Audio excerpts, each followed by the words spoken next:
Welcome back, guys, gals, and non-binary pals, to another wonderful episode of Those Damn Kids. I am your obedient game master, Tyson Fraleigh, and I am happy to welcome back our wonderful cast of characters, our wonderful players, starring in the newest hit comedy police cop duo, starring this player and also a weird Zool, half of a zebra, half of a horse/mule, question mark. It is Adam Honigman. Hello, Disney, call me up. I got the Turner and Hooch reboot you've been dying for. Next up, this player stars in a southern romance fashioned in a style reminiscent of a classic Disney film, but instead of two dogs, it is this gentleman and three grandfathers trying to figure out where their lost connection is. Nicknamed the Lady and the Gramps, this is Alex Cruz. I don't even know where to go from there. Can I be the lady? That was the point. Oh, sick, nice. Next up, the much-awaited sequel to the Will Smith-starred movie Gemini Man. This next player stars in the sequel where instead of a man facing off against himself to try to determine who had duplicated his DNA to create a super soldier, it instead tells the story of a woman desperately trying to find the drunk version of herself wandering the streets and being way too overdramatic. It is Leo Woman starring Gracyn Roach. Hey everybody, I'm sick, I'm bloated, and I've got COVID! Oh!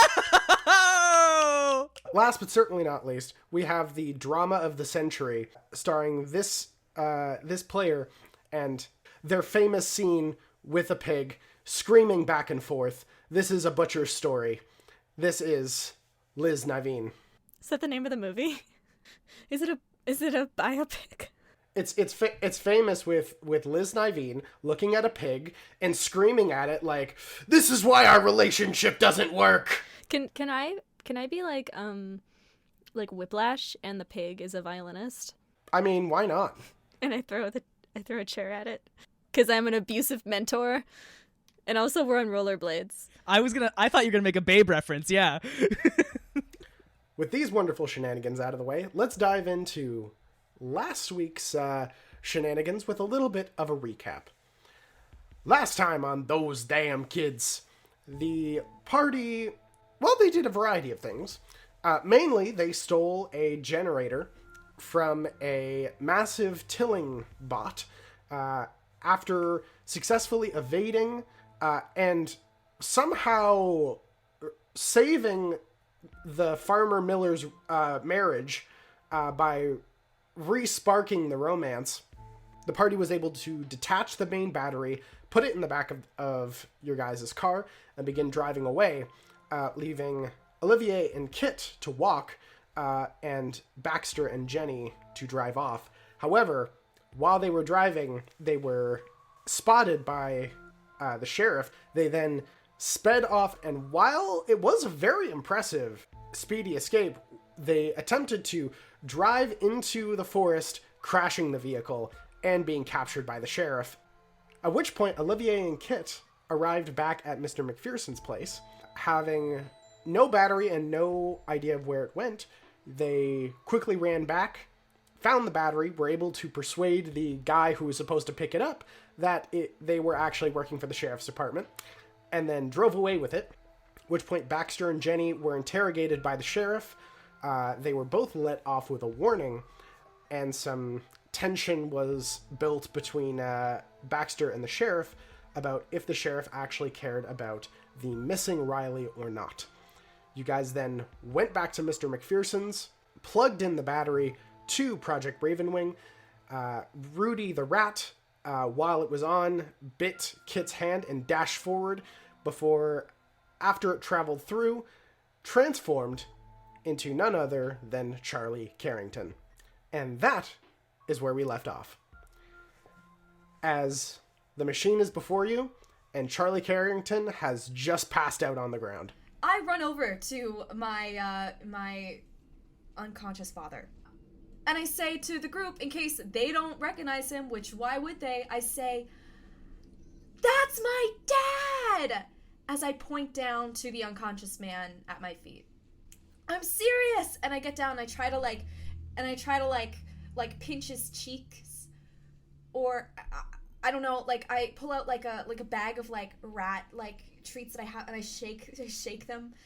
I don't know. I try a myriad of things to wake him up. As you run over to him, flip him over, you can see he's breathing.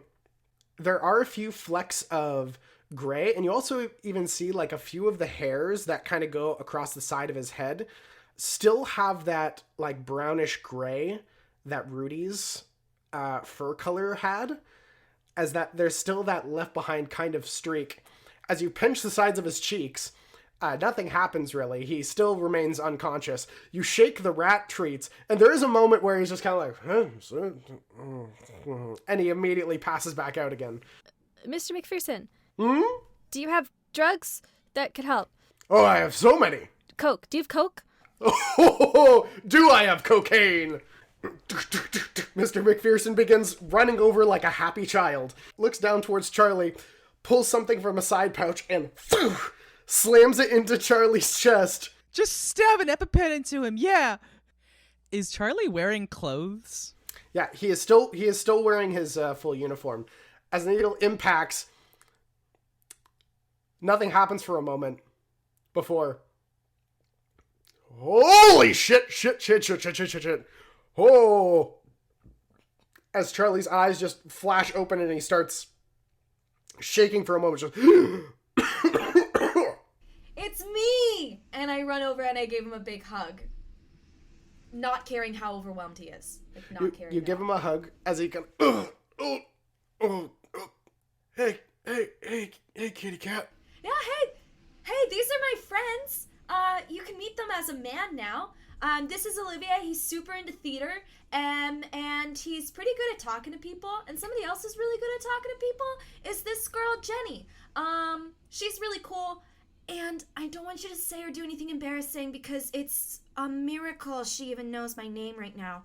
And that guy over there is Baxter. He's kind of weird and kind of annoying, but we love him anyway. And that's Mr. McPherson, the guy who just stabbed you with the medicine. Hello.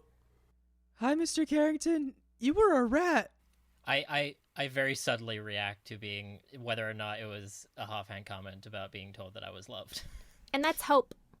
Charlie's just kind of looking around, just wide-eyed, kind of blinking wildly, kind of scratches the sides of his face.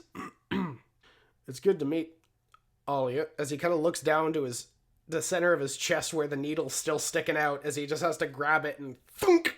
Okay. Ding, ding, ding, ding. Ow. What's it like being a rat? Is it fun? Wait, where'd the rat go? He was the rat, Baxter. He what? Yeah, he was the rat.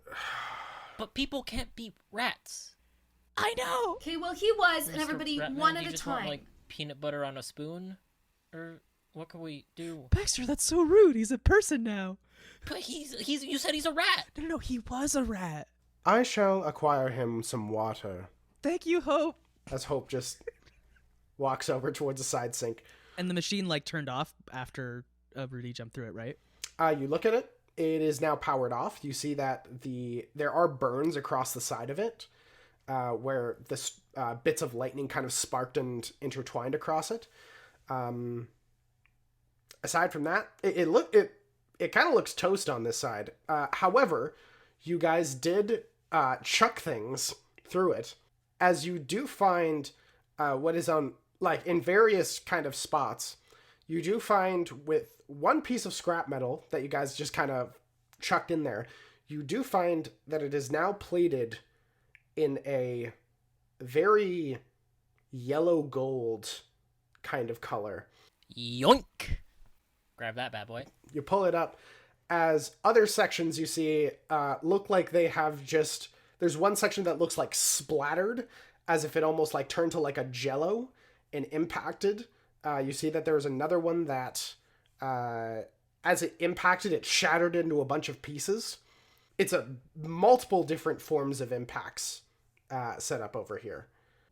Is there anything recognizably either useful or unearthly. I would say the jello-ish thing is definitely the most strange. The rest of it looks relatively familiar. It's definitely clear that the gold-plated thing is actually just physical gold that has been just shifted. Aside from that, not a whole lot. I think Olivier at this point has like gone to get some of the fruits and veggies from Mr. McPherson's garden, and, like cut them up and arrange them in a little bowl to bring to Mr. Kerrington. Okay, so okay, so you said I was a rat? You didn't know? It was all very confusing. It was bits and pieces. You bit Jasper. I don't know who that is. You went into a cake. You bit Kit. What the heck? Are you okay? Yeah, are you... He, which point reaches over to you, Kit, and like starts looking at your hand. Are you okay, hun? Anybody got a first aid kit or something? Oh, we don't live here. Mr. McPherson just comes out with a few lines of cocaine, as well as Hope just kind of coming out with a jug of water as Hope just looks towards Mr. McPherson and just, please don't do that. People ask for cocaine. Yeah, that's my bad. We do, in fact, have medicinal herbs. No standard first aid. It's just a normal first aid kit. I make my own. Band-aids, gauze. You know. You smoke a doobie. And once you get down to the bottom, I've usually lost feeling in my lower extremities, so I just put it out on my hand, and it cauterizes the wound. Holy shit. Oh my god. Mr. Kerrington, I point to the machine that returned him. Do you recognize that? Yes, I do. Because you came out of that. You went into that a rat, and you came out you. Yeah, you never bit my hand like that before. Yeah, you like went right for it. Yeah, and as a rat, you were like really interested in it too. Like you went for it. I remember that. I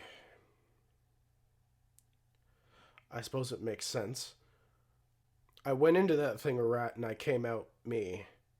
And I suppose, in which case, I went into that thing and I became a rat. It's like the fly. Did you get like spliced with a rat, or were you like? No. The Institute was offering people to go through testing, and they would get paid for it. And, well, with work being as it was at the time, I wasn't able to get enough hours, so I volunteered to go through this test, and then it gets real hazy. Who else volunteered? Were there like a lot of people? I was the only one in the room at the time. You didn't like see something you weren't supposed to see. So you did it like voluntarily. They didn't like push you in because you got too close to the truth. Also, it's been 12 years. Fuck. Jesus. Well, you might as well get it out of the way all at once. I mean, It's true. Yeah. Yeah, that's actually crazy. You lived as a rat so long. Also, the robot here that told the cocaine man not to give you the cocaine took over your life for a little while. But that's okay. also Hope is like totally a person. I do remember you. Kind of looks over towards Hope. I am very sorry about the circumstances. They were not mine to control. Okay, I remember this a little bit when I was smaller. I remember trying to rip out your wires. Can I do a quick like, I just want to like insight Mr. Kerrington. I just want to see how he's feeling. If we should like hold off our questions till maybe he gets some rest. Okay, make a mind empathize check. That's a success. It's very clear to tell this is just a very tired, very confused middle-aged man. Or sorry, not even middle-aged at this point, no. He looks like he's probably in his early 30s. Well, I think, Mr. Kerrington, would you like to sit in a chair instead of on the ground? To be honest, I'm quite good here. Okay. And I'm gonna look at Olivier meaningfully and mouth the word rat. I like shoot Kit like a look that's like, I say, guys, maybe we should just like leave Mr. Kerrington alone. He was a rat. Like just for the night or something. Maybe he should just stay here. Yeah, why doesn't he just stay here with Hope and Mr. McPherson? And the new robot with no legs. Yeah, I'm definitely gonna need some rest. Are you like a science fugitive now? That's so cool. Like, should we like tell the loop? Are people after you? Are you on the run? That's cool. That's awesome. Well, that's my question. Jenny, no. I think that's like the exact opposite of what we need to do right now. What were you gonna say, Dad? No, I was just gonna say, is your mother all right? Yeah, I mean, more or less. She tried really hard to find you because, you were missing for 12 years. And that's why I kind of knew already that you might have gone away to do with something with the loop, because she got a private investigator and everything. Kit decidedly does not tell him about all of the debt we're in because of the private investigator. Yeah, she tried really hard. And, we did find out about how you went to sign up for that program. But then they used, like, robots and stuff to convince us that you came home after working at the loop. And a robot who looked very much like you told us that you were leaving. And then you left and we never saw you again. But then we figured out that that wasn't actually you and it was just a robot. And your mother knows all this? I don't think she knows all of that, no. I don't think she believes that was you that came and talked to us, but she doesn't know what we know because... It's batshit nuts. So yeah, she's all right, and no, she hasn't been dating. I'm gonna go look for a blanket. Yeah, I'm getting a little cold in here. That'd be nice. Okay, Baxter. So we're not doing like a cool sleepover or something like a. No, Baxter, we're gonna go home. I think it'd be kind of cool as long as it's a cool sleepover. Do you want to do a cool sleepover at Mr. McPherson's house? How do you think your mom will react if you do not come home? Sorry, one son missing and she doesn't seem to care. Well, I was gonna say maybe I could stay here with my dad. I mean, don't you guys think Mr. McPherson has a phone? We could call and say we're at somebody's house. We can all just say we're at each other's houses. Does this count as a house? I mean, it's literally a dump. Mr. McPherson, do you own a phone? Do you have a landline? I do have a landline. I just have an anti-tapper, so I tap the tappers. That makes perfect sense. Wait, hold on a second. Did I catch Baxter? You said one of her sons is missing? Oh yeah, he totally forgot to mention that Riley is missing apparently. What? Which is just great.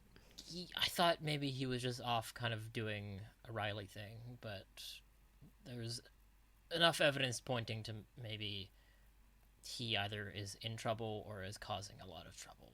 Either way, probably need to find him. Is there anything that he needed? Like money? What doesn't he need? God. Just to get away is really kind of what it comes down to, I think. Anything else is kind of just a bonus. Yeah, Baxter, look, maybe if you wanted to, I don't know about you, Jenny and Olivier, but if you wanted to, maybe we could try to borrow that landline with the tappers and anti-tappers to try to have a bit of a sleepover here. We can do that. I mean, only if it's cool. It's like 1 a.m. Who are you gonna call? Do-do-do-do. I mean, my mom's not home, but she needs to read or hear the message when she comes home later this morning. Mr. McPherson, have you seen Riley? Who? The fireworks kid. Ah, yes! He did purchase quite a bit of strange material here from time to time. When's the last time you saw him? Time, it's so strange. Yesterday. What? Just like before we got here? Mm-hmm. Whoa, wait. He was here yesterday? Yes. What did he do? What did he buy? What did he say? He didn't say anything. Well, he just came by. He offered me a coffee as a friendly hello, and his two friends. You know what? I don't remember what they were doing, but he was very nice. Mr. McPherson, has anything been missing since yesterday? I haven't considered that question. I think Riley took you for a fool. They definitely conned you, man. Definitely not. As he just very quickly begins to rummage around the workshop area of his house. I'll put my blanket on Rat Dad if I found one. You put a blanket on Rat Dad. I'm gonna walk over to Legs McGee. Hi, I'm Jenny. Do you have a name? I do. Can I know what it is? Oh, yes, of course. Very sorry. Not used to this whole thing. My name is Trust. Hi, Trust. So I know you were a little distracted, what with being hung upside down and I do not remember any of the pain. Oh, that's so wonderful. Yes, that was wiped from my memory from Hope, because otherwise I would have had some form of bloody vendetta against the one who tortured me, Mr. McPherson. You know, that almost happened with Hope. So, yeah, maybe that's good good standard operating procedure. So you don't remember anything. Nope. But past files are still available. Just please don't access them while I'm around. Okay. Well, it was nice to meet you. Nice to meet you as well. So, the files exist? Yes, in my neural network. Is there ever a time you won't be around your neural network? Unless you somehow pulled me from it. No. Would that be unpleasant? Extremely. You would be ripping all of the nerve endings out of my body. Oh, good. Okay. Cool. So, great. Lovely. He took the drill! As Mr. McPherson kind of begins, holds up a case. It's just empty. Is this like a regular drill we're talking about? Yeah, a drill or the drill? Sci-fi drill? Two-handed. Massive. A two-handed massive drill? Like the kind they use for, ice fishing? No, not used for ice fishing. The bit was... it depends on which one you have. But it was around probably about 2 feet. Typically, it was used for drilling through concrete. I would use it to poke holes through a concrete to be able to install different cross-hatching across the walls. Especially here when I was installing the drywall. But it's typically used for foundational repair. What did his friends look like? Were they teenagers? They were about average size. One had long black hair, one had frizzy brown. Were they the ones that you would hang out with at school sometimes? Yes. Okay. Yeah, that's his little gang. Why would they want something that could drill through concrete? Well, maybe either they were trying to get something or they were trying to hide something. Are there any notable buildings around town that are distinctly made of concrete? There's a whole lot. Okay, well, at least he's not, kidnapped, probably. I don't think he'd kidnap Riley. I think he'd probably kidnap the kidnappers. Do a kidnap flip. Adult nap.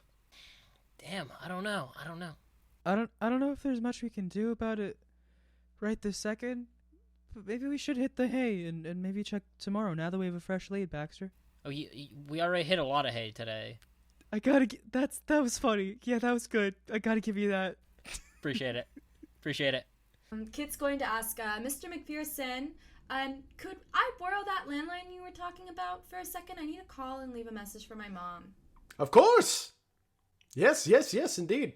Are you trying to listen in on what your mother is talking about? Not tonight. I just want to give her an old-fashioned message on her answering machines. Answering machines are a thing. Ah, yes, the plebeian way of using the phone. Understood. Which point he goes over to a red phone kind of sitting on the wall. Hands you the headset. Kit, as she picks up the phone, kind of is untrusting of it and holds it in her hand for a moment, feels the weight of it in her hand, and even sniffs the phone before deciding it's okay, and saying, "Hey, Mom, yeah, it's Kit. I'm so sorry it's late. I was up really late, hanging out with my friend Jenny. We're working on a school project, and time just got away from me, so her mom's letting me stay here for the night, and I'll see you soon. Love you. Get lots of sleep. Bye." Click. I hope you don't mind, Jenny. Sure. Do I think it's likely that my dad is still, like, at my house? I mean, he's staying there. Okay. He hasn't, like, made noise about immediately jetting off again? Nope. Okay, so last time I was at my house, my grandparents were there, but they've never stayed over before, so they're probably gone. But honestly, I mean, I'm usually the first one out of the house anyway, so either they've noticed I'm not home, or they haven't, and if they haven't, I don't think calling is really in my best interest. As a teenager who has partied, no offense, before, unlike you, I'm just gonna play it cool. I've gone to parties, I'd party. like birthday parties, bowling parties, Pizzas. Okay, you guys. Sure. cast parties. You should have seen our Midsummer Nights cast party. Oh, man. Was your mom there? Yeah, she was the chaperone. Yeah, I call my parents. I call my mom. You call. You get a ring. You hear the click. Hello? Hi, Mommy. For the love of God, Olivier. It's 1:30 in the morning. Yeah, I'm sorry. We got really caught up. It's been really crazy. I've been doing so much with extracurriculars and with friends. We were working on a project so late and we got so caught up with it. I was just trying to let you know where I was. I'm so sorry. Make a heart charm check. You're damn right I will. That's one success. One success. You better be home tomorrow after school, because I do not like that you are not telling me where you are going. We had this conversation earlier today. I thought Renee would let you know. Well, I'm sure Renee told me you were out, but there's a difference, honey. There's a difference. Yeah, I get it. Good. Well, then I will see you tomorrow evening. And I will ask you that when you get back home from school, please remove all of the various labels I found across things. You didn't like Senor Sriracha? Your sister seemed to get a kick out of it, but I am not impressed. He has a whole fleshed out backstory, Mom. Honey, sure he does. But You want to hear it? You want to hear it? maybe tomorrow night. Okay. Good night, sweetheart. Good night, Mom. And Baxter. I'll kind of like play it off like I'm not going to call, and I'll kind of wait for everyone to kind of move away a little bit, and then I'll kind of go over to the phone. Okay. Ring, ring. Ring, ring. Hello. Hi, I'm not coming home. You had me and your mother worried. Mm-hmm. Yep. Well, not going home. Just very quiet. For the evening? Not that there's much of that left for you to come spend time. I'll be out. For now. I don't know when I'll come back. You know what? Fine. Fine. Be just like your brother. Just don't expect either of your rooms to be the way you remember them when you get back. Hey, wait! Click. Slam the phone down. For the record, you know, like as a bedtime story, I'd be interested in hearing, was it Senior Sriracha's fleshed out backstory? Texas, 1792. The Almo's in there somehow. Me and Baxter launch into the backstory that we created for Senor Sriracha. It's like a Mask of Zorro meets Rango type thing. I've been trying to find a pillow that is not disgusting, or even failing that, just a pillow at all. You find things you think are pillows, but they're just like sacks filled with tin cans of soup Yeah. and things. Eventually, I decide that my best option is to sleep in one of these defunct cars, Can you like pull the seat back a little bit so you can lie down somewhat? or like sideways in the bench seat in the back of the car. As you guys are kind of talking into the very, very early morning. Kit, at a certain time, you can see your dad kind of... Kit just kind of waves you over. Yeah. And I scurry over. Need some more water? What's up? No, I'm okay, hon. I'm about to probably get knocked out here in a second. That adrenaline is starting to really wear off. But, there was something that you said, and I just wanted to, I guess, tell you something. When this whole thing started, and when the haze really kicks in, there was a lot of times I don't really remember anything. I remember, like, emotions, like these moments of panic or fear or anything like that. But there's moments where I remember things like going to the house and searching for something and someone and you and your mother. There's a long time I remember trees and getting lost, and then I remembered you and your mother, and miraculously I found you both. And by the sounds of it, it took me a long time, but I suppose what I'm trying to say, the thought of either you or your mother thinking I could ever leave by my own choice, it just destroys me on the inside. Yeah, okay. But we never thought you left of your own choice. Okay? We never did. I know Mom didn't. She just had to tell me that because she's the mom and I'm the kid. I could see she didn't, and that's why she didn't tell me about the private investigator situation. So don't worry about that. We really missed you a lot, and we knew that you didn't choose to go. And it just took a long time, that's all. And, yeah. And as Kit gets higher in pitch, she gets closer to Charlie, until she finally just gives him a big hug around his neck. Very quickly wraps his arms around you and just gives you a huge hug. But right now, we just need to kind of lay low because Mom is gonna lose it. This is really gonna, mess her up, so... Yeah, no, I get that. We also need to figure out what to tell her because, you were a rat, you know? We've got to game plan a bit, but we can worry about that later. But, I love you, and we knew you didn't leave like that. I love you too, kitty cat. And I just want you to know that I would never let my girls go. Uh-huh.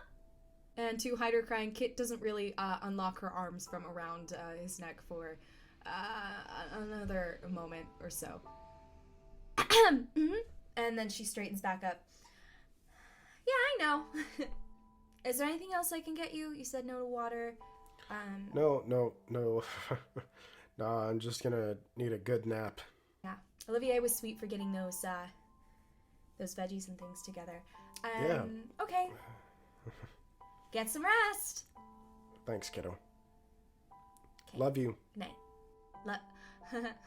Love you. And then Kit goes back to the, blanket that she put down on the ground. And Charlie passes the fuck out. Oh, also for Kit, please get rid of both of your conditions. All right, you guys wake up in the morning to a cold foot kind of tapping you all as you're sleeping. I've come to inform you that you have a half an hour before your classes begin. I did not know if you were planning on attending class today. I mean, I'm going. Why? What do you mean, why? Oh, jeez. Can we even get to school in 30 minutes? Yes, that is why I have planned out this amount of time. This location is actually relatively close. Maybe this could be our clubhouse. Who do I know who lives near school? I could just name someone. Yeah, you can go ahead and just name someone. I am going to say that the Clarkton twins live relatively near to school. And my plan is to hop over to their house, borrow some clothes because I can't be seen in the same thing 2 days in a row, and then school it up. Okay, bye. See you later. Don't be suspicious about things. See you, Jenny. I'm gonna jog off. Are you gonna leave your dad here? Is Charlie still sleeping? Yeah. Yeah. I think he really deserves the rest. Hope, do you have to go back to school? That is an interesting question. Like, should we keep up the ruse that you're still, like, part of the system, man? You see, here remains the problem. We could keep up such a ruse. I do not know what advantage that would grant us. But also, as I was unable to feel this urge before, I would have the great and powerful urge to punch some of the teachers based on their actions with me. So I do not know if this would be a satisfactory choice. Okay. I didn't know if you know, maybe if you didn't go, if you'd be fired, and then like if they'd take you back to the loop, because that'd be bad. I feel like that'd be bad. Yes, if they were to discover that my connection was broken and my protocols were overwritten, they would most likely send me back to the loop or try to jack me back into the system, which would then require programmers to reprogram my protocols and lose all of the progress that we have created. Oh no. Okay. Can they track you? Can they track you here? Should we like that seems like a benefit to going back to school and pretending to be our teacher still. Is that they think that you're still like good and they don't haul you back to the loop. There is a possibility that with enough time they would be able to track. If you can resist the urge to punch the other people, none of them deserve my contempt as much as Dr. Strang did.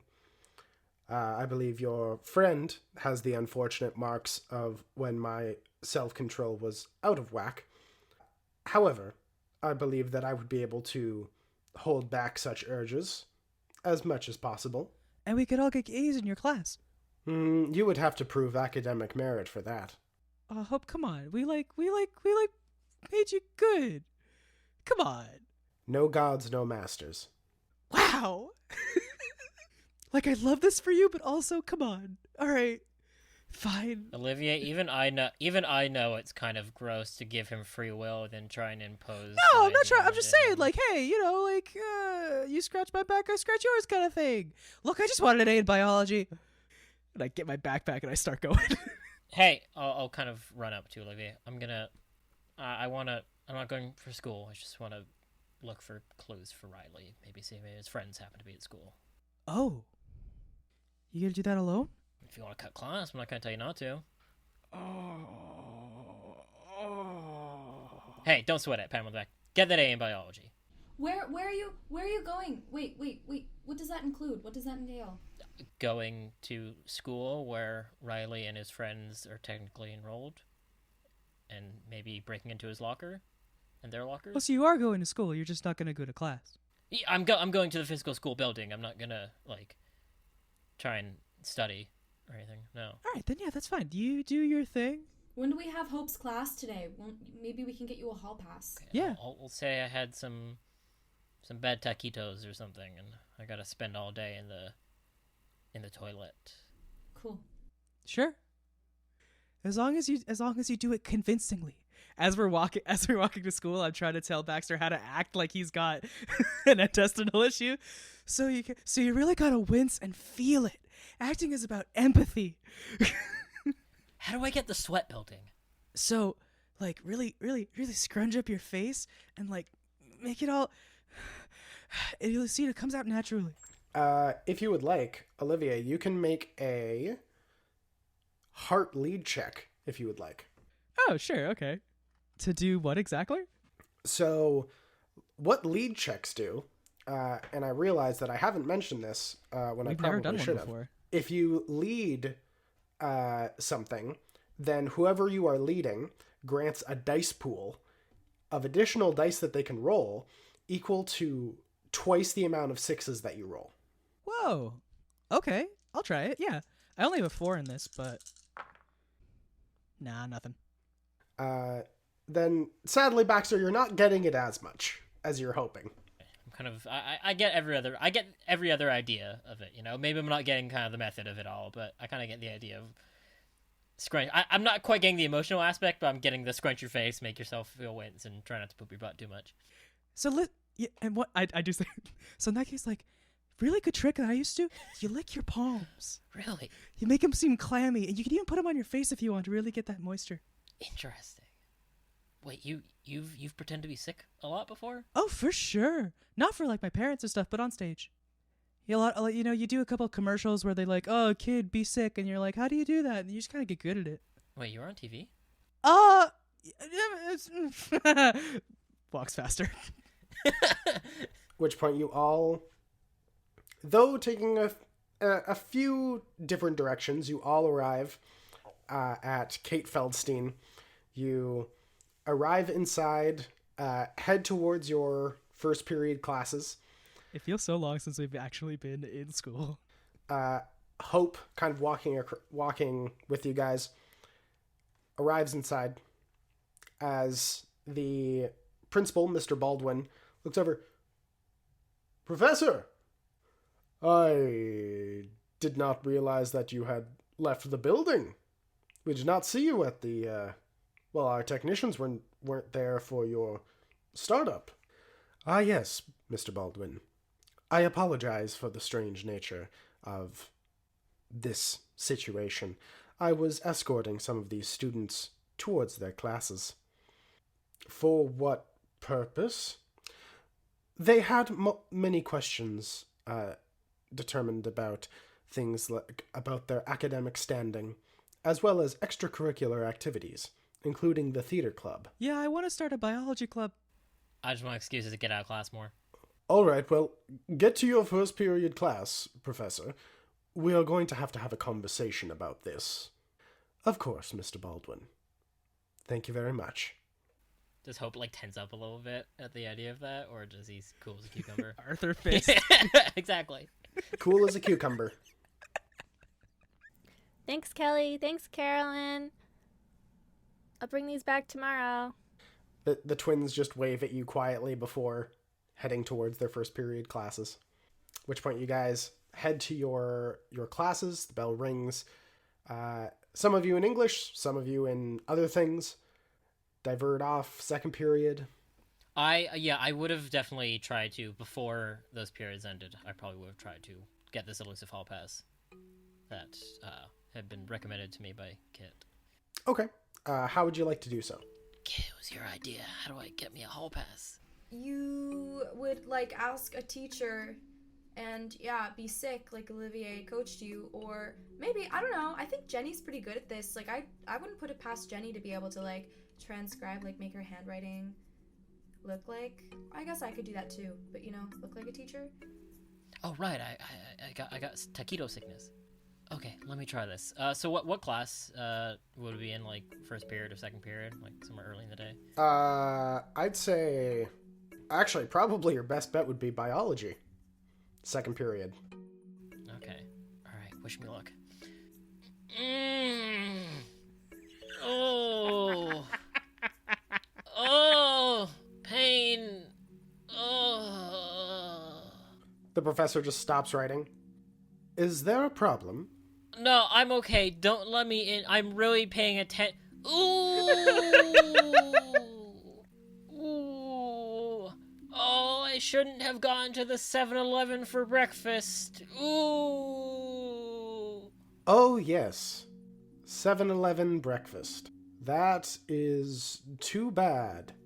May I please go to the toilet, Professor, who is I only know you by the name of Professor. No other name. Kit elbows Baxter. Sorry. Professor, it's getting pretty distracting, and Kit looks around at the other students to kind of rally them. Yeah, I think it's best if you were to, like, go out in the hallway, Baxter. Yeah, I'm going to go with a registered hall pass so that I'm allowed to go just to the bathroom. For Baxter, please make a heart charm check with a +1 because Kit is assisting you. I got a success. All right. At which point, Hope grabs a pad of hall passes, writes one out. Please take care of your bathroom problem in the restroom, because that is where it needs to be dealt with.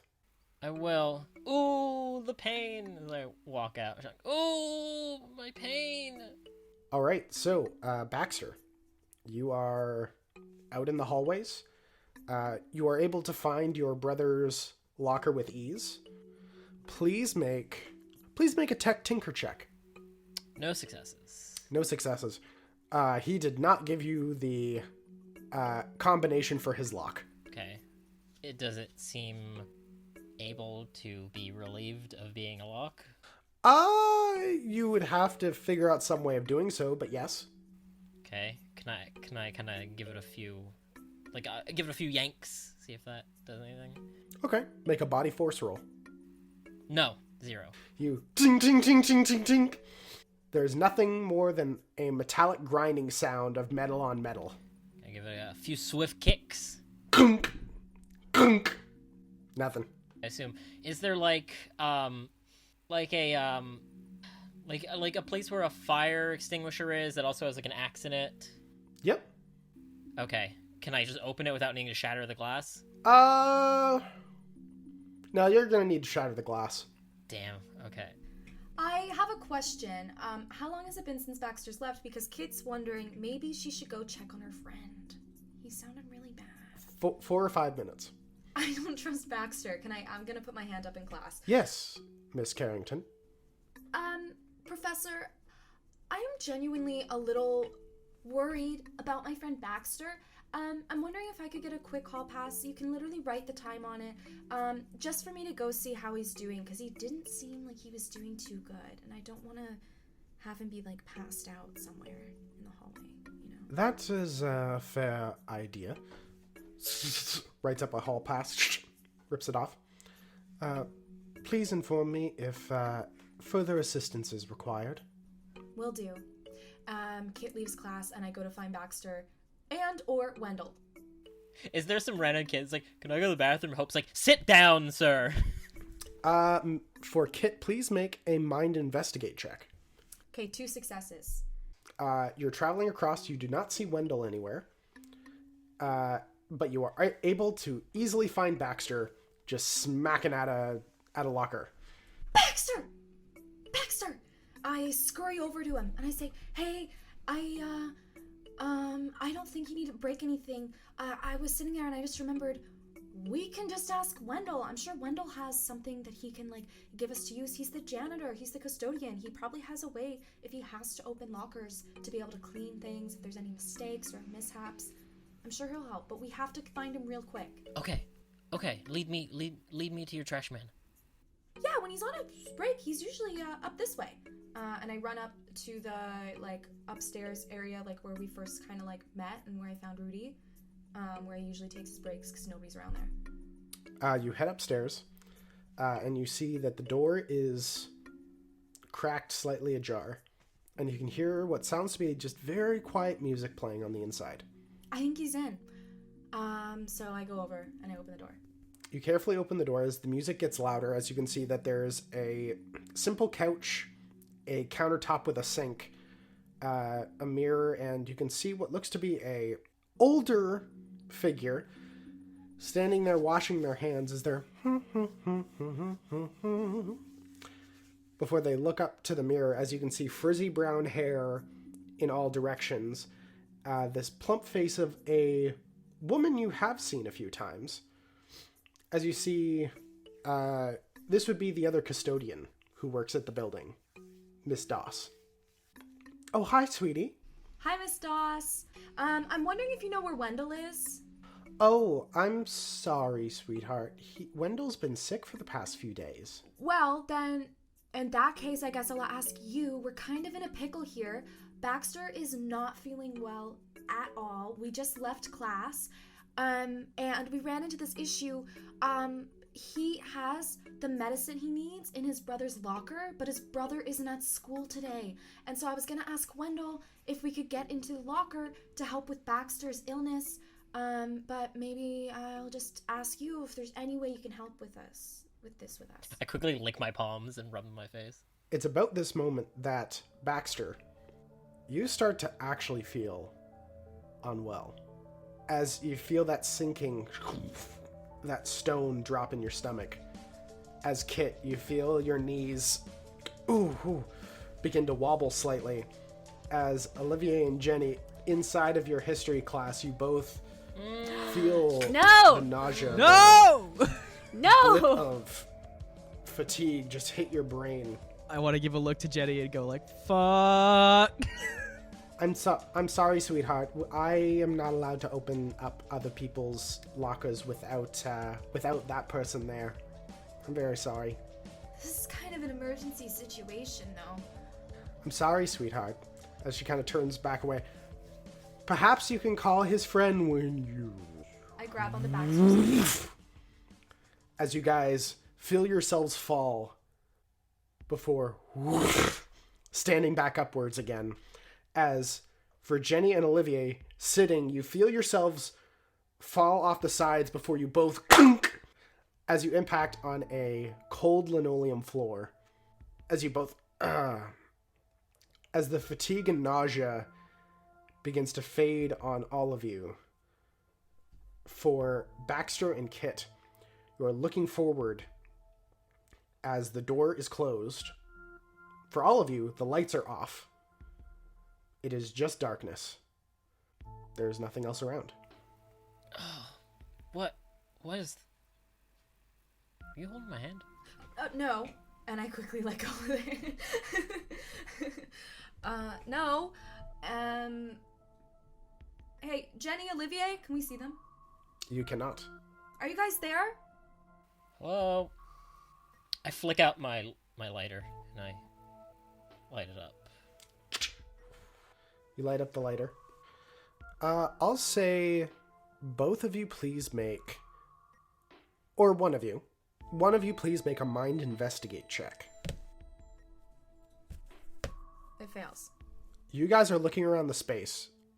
This place is both familiar and unfamiliar to you. And you're hit by a panic as you're looking across, and it's very clearly Kate Feldstein Secondary. Very clearly. But it looks wildly in disuse. The floors are covered in the slightest amount of water, almost as if there's been a flood of some kind. You can hear the distant sounds of distant crunching sounds. As you can see in one of the main hallways, one of the walls of lockers is coated in moss. Bits of the ceiling have flooded and bent inwards. Some of the pipes have become exposed. There's the faint sound of skittering. And I'll say, even in your panic, the both of you do hear distantly the sound of what, like, some kind of shifting, some sort of grinding that you catch. Those are other friends, or is it something that we fully want to avoid forever because it might kill us? Baxter, I know this is very scary, but there is nothing, not even anything in this really creepy, decrepit school right now that we want to avoid forever. So you can stay here, or you can follow me, which I suggest you do, because I'm gonna go figure out what's happening, because that's the right thing to do. And Kit marches off towards the mysterious noises. I'm starting to get real sick of this, and I tag along after her. You follow the sound. As you are walking, you've kind of got a bit of a dead ahead kind of look forward. As you guys arrive at a staircase leading up to the second floor, where the distant sounds come from, you immediately stop in your tracks. As on the staircase, there is a long, thick, almost vine-like red, it almost looks like muscle tissue, that crawls upwards and wraps around the railings going up into the second floor. That's awesome. Can I throw something at it? Like, is there something on the ground? You pick up a stone and you, as it impacts, it's just like a fleshy ripples slightly. I always said that school was a hell place, but I expect it to be true. Honestly, like, you're doing really good at manifesting today, Baxter. Thank you? Maybe just, like, think about something positive for a bit, though. As I keep walking down the stairs. You walk up the stairs. Jenny and Olivier. Inside of your classroom, you see that the desks are discarded. You see the windows on your left-hand side have broken inwards, shattered into multiple pieces. You see that the desk is there, and you see that what looks to be some weird, strange, cube-shaped box is on the teacher's desk. I'm gonna go straight to the window and try to ascertain when and where we are by looking outside. It seems to be afternoon. It is overcast skies. And you, Olivia, as you're looking out, you're looking out, and looks like it's been like a really rainy day.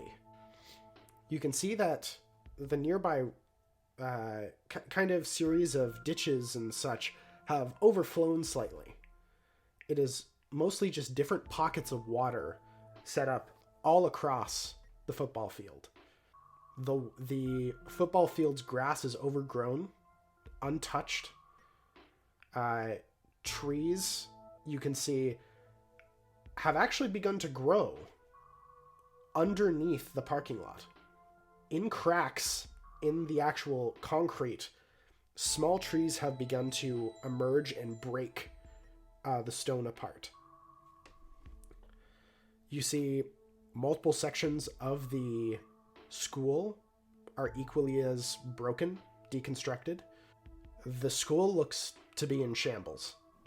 Is this like an apocalypse universe? Honestly, maybe. What's up with this box? What? Oh, yeah. What's up with the box? You see that there is it's a white box, except for when you get around to the front, there is a black, like, cover or something that is inset into it.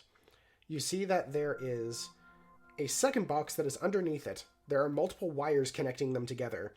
And there's one connected to what looks to be a typewriting keyboard, but it has no prongs to push pieces of paper out of. It seems that it's connected to the box. It looks like a much smaller version of what you saw in Mr. McPherson's place, the computer. Is it full of moss or? No, you do see multiple sections of the ceiling have fallen away, and there's a fair amount of water in this room. You do notice that this box is about halfway filled with water. I try like tapping one of the keys. Nothing happens. Before there is a slight spark. And as it sparks, it sparks the inside of the computer from the backlight as you see that the water is not clear, but thick, red, black, and you can see what almost looks like a spiraled, almost millipede, probably the size of a basketball, on the inside as it just kind of squirms from the electrical impulse. Is there something covering it? No. Holy shit. Oh, it's a bug. Is there like a loose piece of sheetrock or something that I can cover the top of the box with. I am like immediately. This is Olivier's worst nightmare. You grab it, put it on top. I like hold it down. The creature does not move. Yeah, Jenny, we gotta get out of here. I'm gonna go to the door. You open the door. You look down the hallway as you immediately spot Kit and Baxter coming up the stairs, up a staircase on the far side. Oh, thank goodness they're here. Hey, it happened again. I don't know if you could tell. Yeah, nightmare fuel. You guys see the hell wall? The what wall? There's a wall from hell. Yeah, there's like this weird fleshy, muscular mass looking thing on the staircase. Maybe you're right, Jen. Jenny thinks this is like some kind of apocalypse world that we landed in. It could be an apocalypse future world. Olivier, I think if you just move quick, it won't get you. Okay. I very slowly, like, kind of just remove my fingers and then bolt. At which case, as you guys are convening in the hallway, you are all once again enveloped in this very distant sound, just...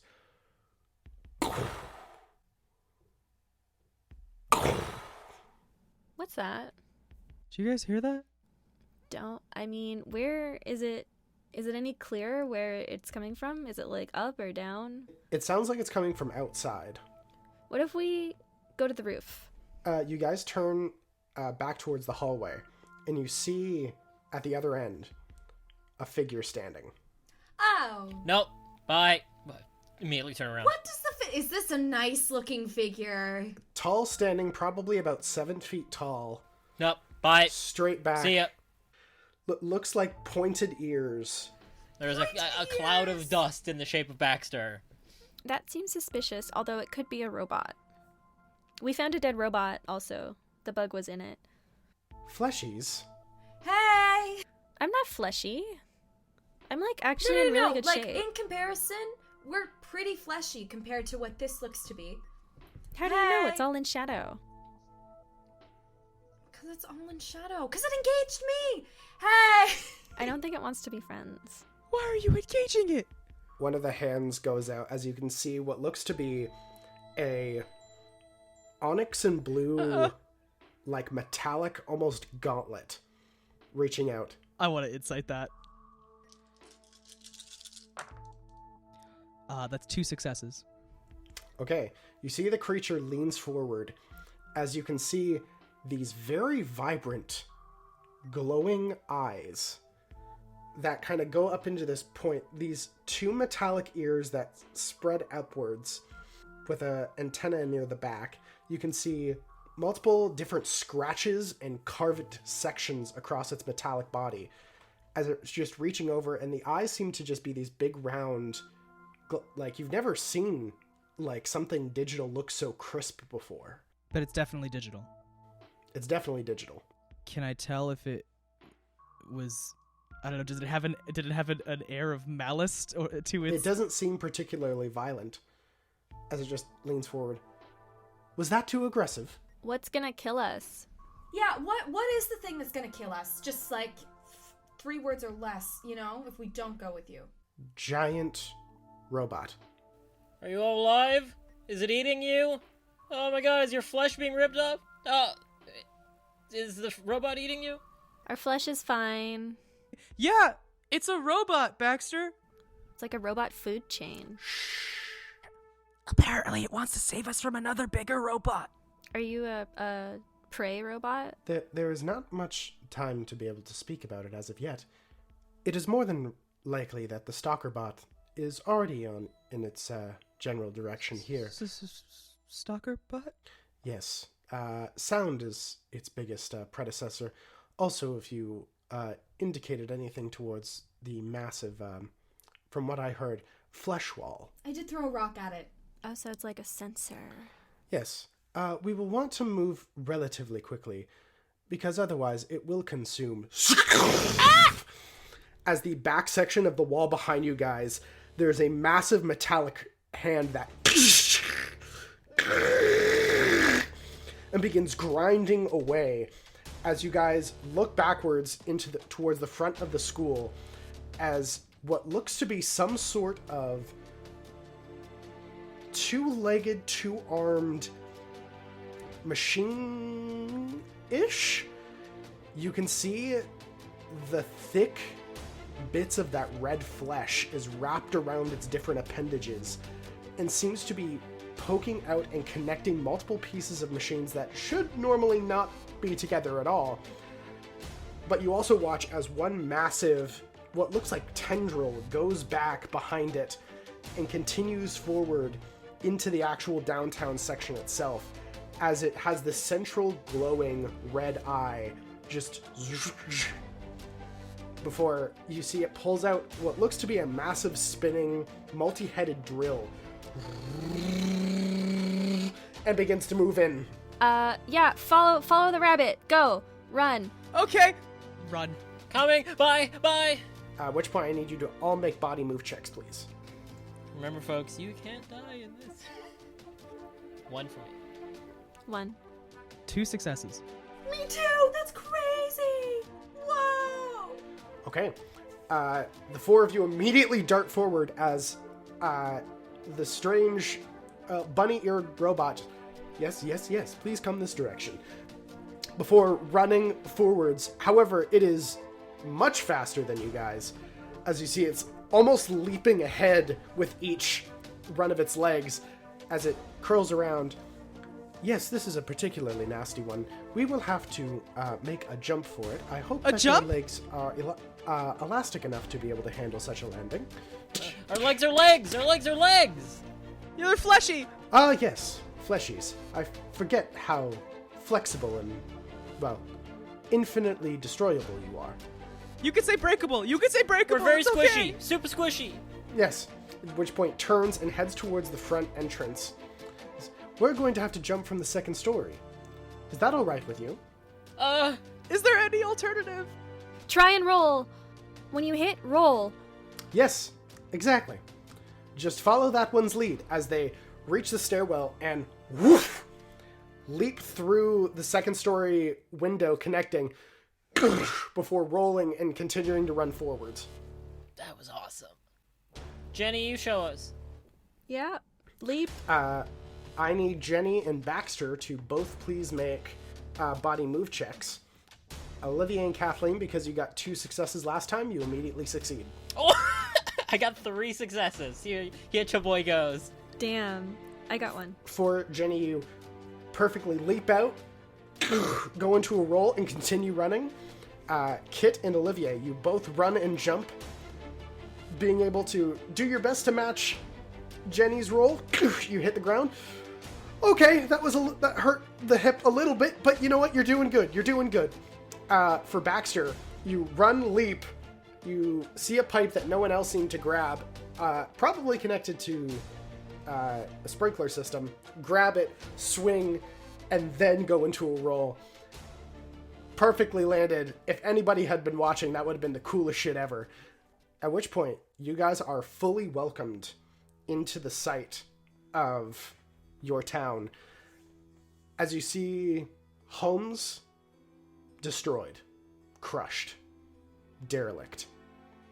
City streets filled with water, crushed and broken trees, detritus, but there's also buildings that you don't remember.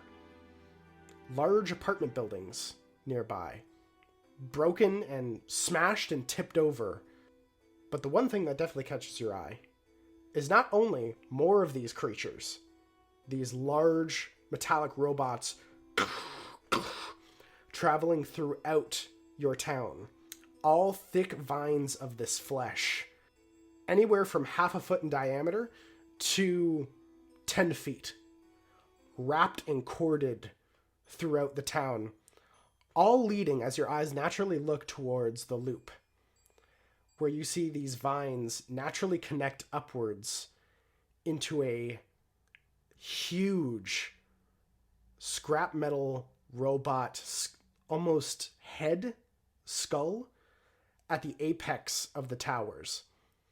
All of these vines connecting underneath to these open wires, as you're just seeing these multiple eyes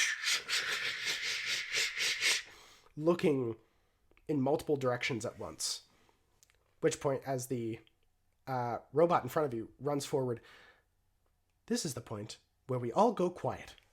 And it just stops in mid-run, perfectly still.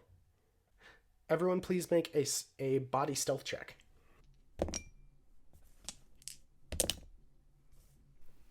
2 successes. 1 success.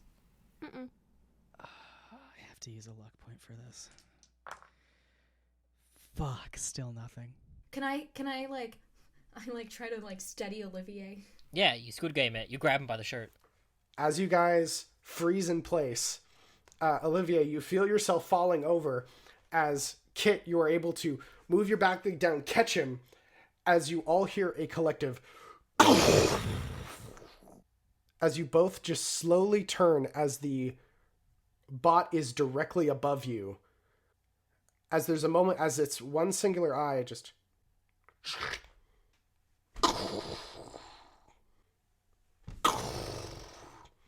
As it spreads its stance, one of the arms comes down, drops with sudden speed, as I'm going to roll for this. Okay. As Jennifer, the massive arm comes down right onto the back of your leg. As the metal impacts, you hear a as your leg has nearly entirely snapped from your thigh. Holy shit. As you go to scream, the robot's hand goes across your mouth. As the hand comes back up.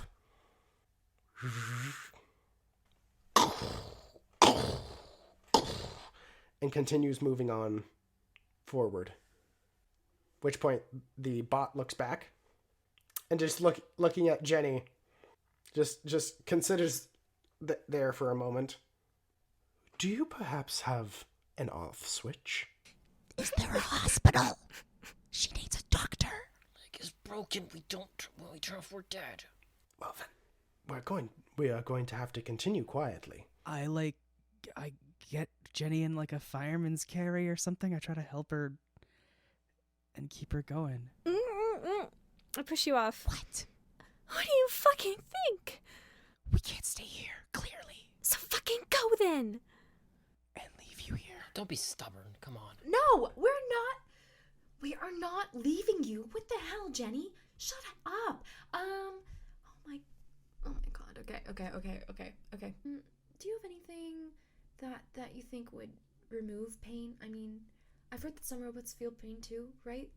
Mostly we turn them off. Yeah, but we can't do that because that means like if we get turned off, like that's like forever. I have a quick adhesive. At least it would stop the bleeding. That's great. Do that for sure, please. A quick adhesive would do the trick. We can set the bone, sort of. You are not touching my fucking bone. No one's touching my bone. Okay? I'm gonna step away for a second and fiddle with something in my pocket. This adhesive may be painful. As it's especially a spray that goes across your kneecap.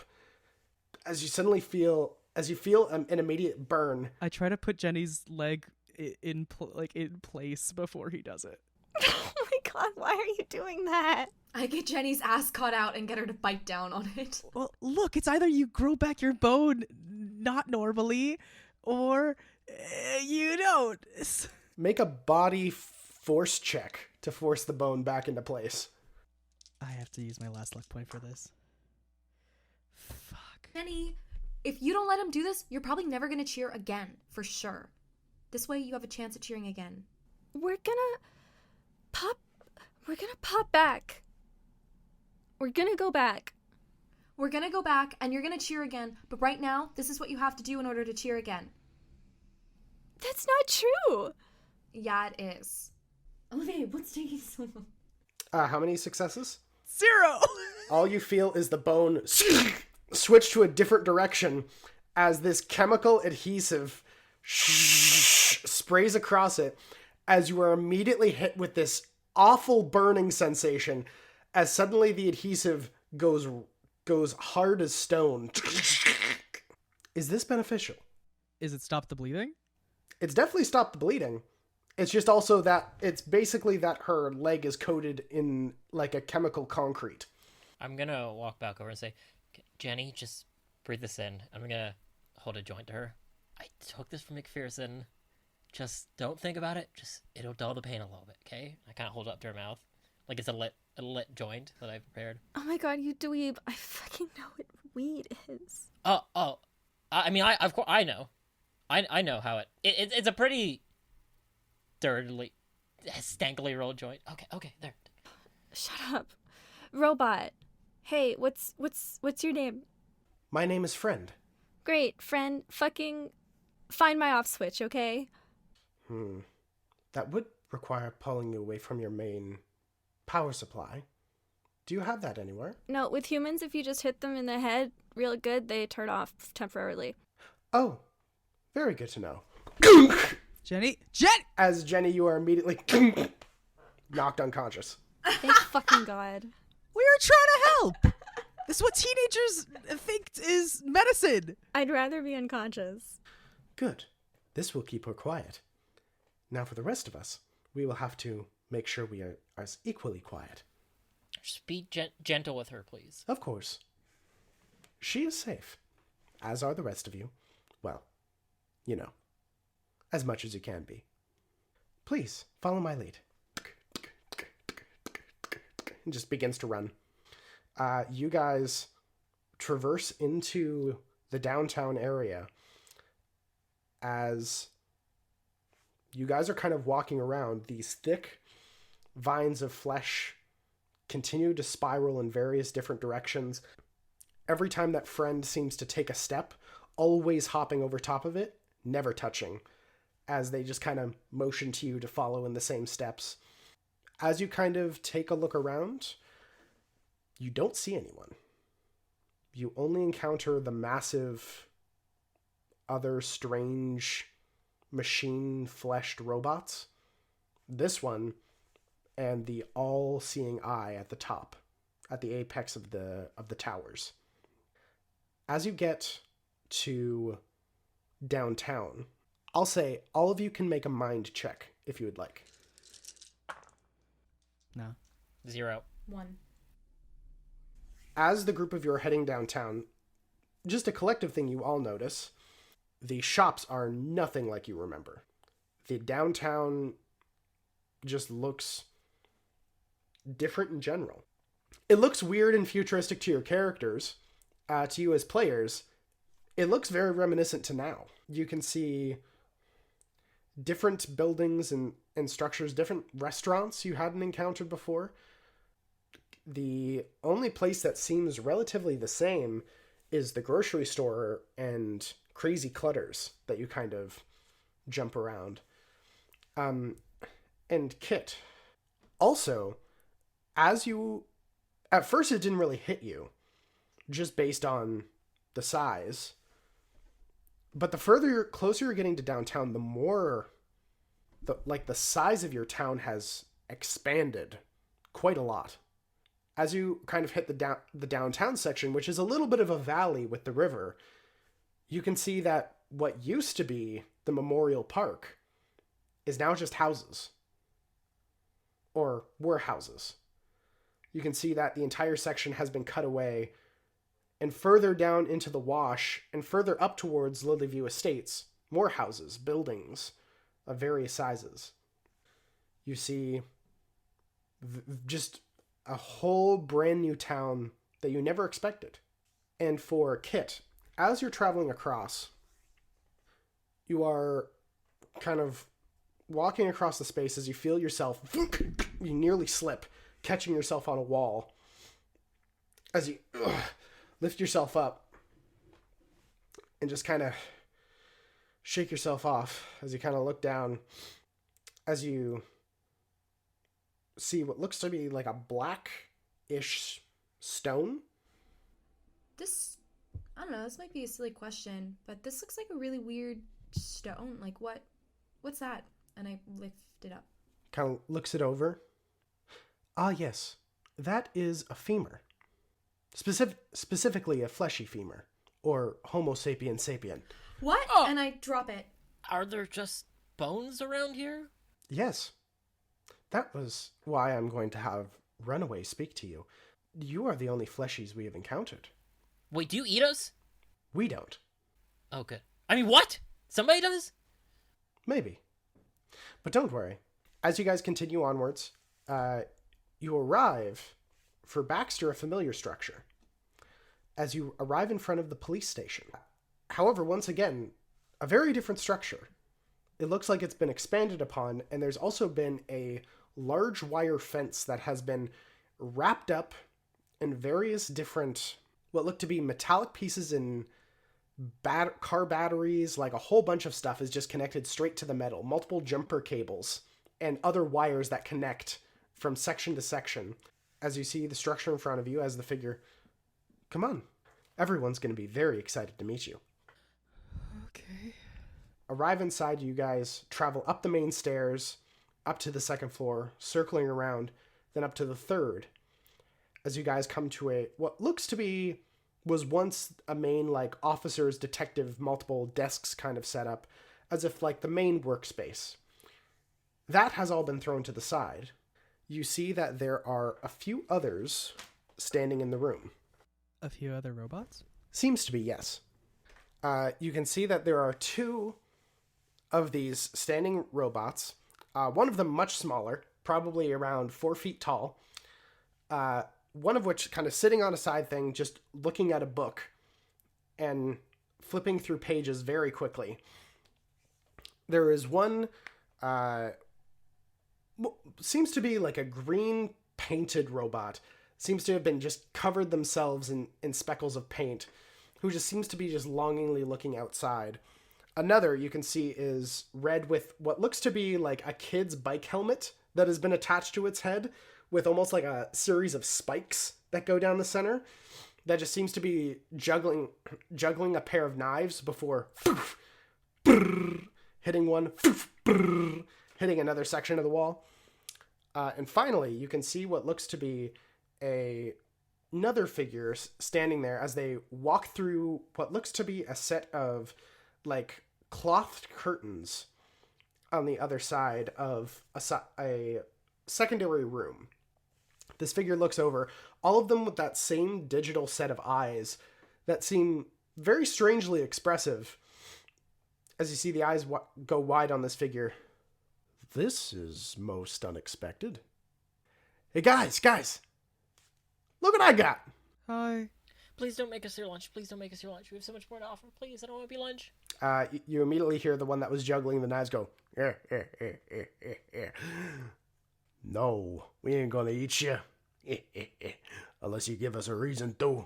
No, please. I got no meat on me. I'm all cartilage. Please. Baxter, please don't be annoying. That could be considered a reason. Who are you? They all kind of look towards themselves. Well, we don't really have a name for ourselves. Kind of, the one with the book closes it. Hello! Just kind of this gold-plated bot that kind of rolls forward. Well, that's not entirely true.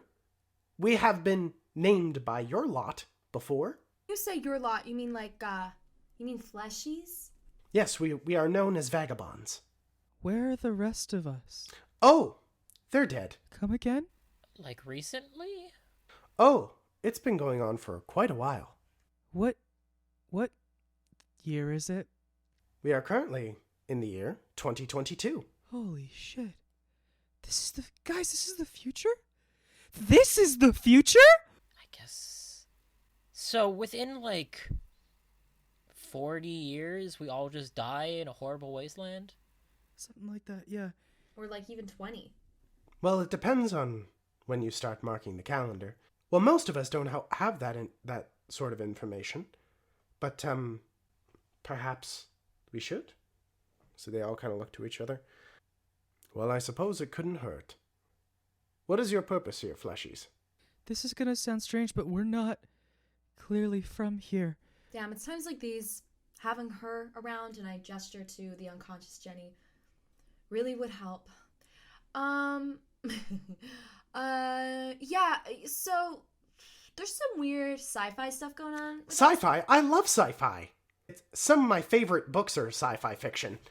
As the gold robot just rolls up. I don't know how it's happening, but consistently now for a little while, the four of us have been sick. We've been being bopped around because this is happening. And yeah, so before we've been in the past, like met our parents when they were like our age, which was super wild. And now it seems we're in the future. This is a lot of summarizing.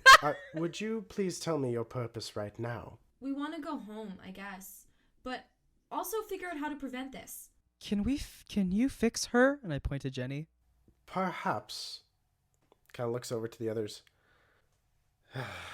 I will consult him. Goes back into the cloaked room. This is a real treat. Are they going to get run away? No, that was Runaway. No, they're getting the big boss. No, this is gonna be cool. You'll see. As you see, Runaway comes out, steps off to the side, and just waits a moment as you see a broken down, tarnished, welded together in spots robot. You see it comes in with a slight limp to its form, steps inside. As it looks up towards you, orange and blue light kind of scattering from within. Well, hello, my friends. It's been a long time. Hope! And that is where we're going to end it off for this episode.